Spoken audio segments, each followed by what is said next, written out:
सुप्रिया सुळे सुनेत्रा पवारांच्या कर्जदार आहेत। सुनेत्रा पवारांकडून कर्ज घेतलेले जवळपास 35 लाख रुपये, तर पार्थ पवारांच्याही सुप्रिया सुळे कर्जदार आहेत। सुप्रिया ताईंना शेतीतून नफा झालेला नाही।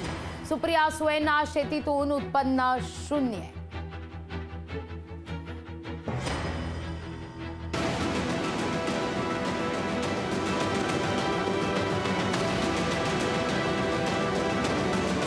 सुप्रिया सुळेंवर सुनेत्रा पवारांचं कर्ज।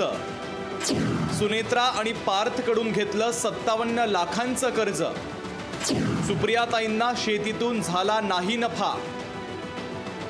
बारामतीच्या रिंगणात सुप्रिया सुळे विरुद्ध सुनेत्रा पवार असा थेट सामना आहे। सख्या नणंद भाऊजाई आता पक्क्या राजकीय वैरी झाल्यात। हे वैर राजकीय असलं तरी हे वैर आर्थिक बाबतीत दिसत नाहीये, कारण सुप्रिया सुळे यांनी तब्बल 57 लाख रुपयांचं कर्ज सुनेत्रा पवार आणि पार्थ पवार यांच्याकडून घेतल्याची माहिती समोर आली आहे। सुप्रिया सुळे या 142 कोटींच्या संपत्तीच्या मालकीण आहेत, पण त्यांनी पार्थ पवारांकडून 22 लाखांचं कर्ज घेतलंय। तर सुप्रिया यांनी वहिनी सुनेत्रा पवार यांच्याकडून 35 लाख रुपयांचं कर्ज घेतलंय। सुप्रिया सुळेंवर वित्तीय संस्था किंवा बँकेचं कोणतंही कर्ज नाहीये। कधी काळी सुप्रिया सुळे यांच्या शेती उत्पन्नाची चर्चा माध्यमांमध्ये रंगलेली होती। यंदा मात्र सुप्रिया सुळे यांच्या शेतीचं उत्पन्न शून्य असल्याचं प्रतिज्ञापत्रातून स्पष्ट दिसतंय।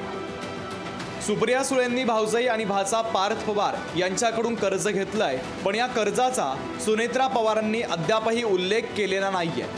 दुसरीकडे अजितदादांच्या गटाकडून वैयक्तिक टीका केली जात असल्याचा आरोप सुप्रिया सुळे यांनी केला आहे।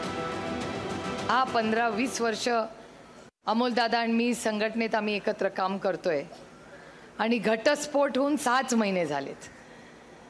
मग 18 वर्ष आमच्या दोघांच्या विरोधात कोणी न बोलणारे आज आमच्याबद्दल वैयक्तिक टीका करतायत, पण अमोलदादा आणि मी कधीच वैयक्तिक टीका केली नाही आणि आमच्या संस्कृती बसतच नाही।